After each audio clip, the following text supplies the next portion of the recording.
সরকারি দলের দায়িত্বহীন বক্তব্যের কারণে দেশে সন্ত্রাসী কার্যক্রম বাড়ছে বলে মন্তব্য করেছেন জাতীয় সংসদের বিরোধী দলীয় নেতা ও জামায়াত আমির ডাক্তার শফিকুর রহমান।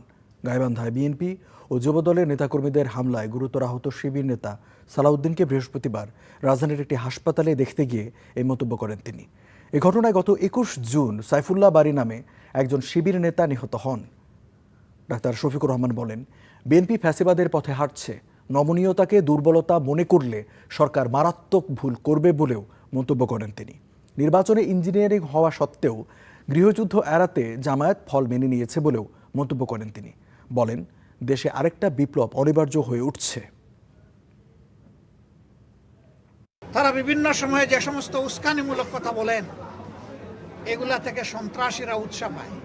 সরকারি দলের কিছু সিনিয়র নেতাদের দায়িত্বহীন কথাবার্তার কারণে এই ধরনের ঘটনা ঘটছে। আর কত রক্ত দিবে এই জাতি? এই রক্তের স্রোত বন্ধ হওয়া দরকার, শান্তি ফিরে আসা দরকার।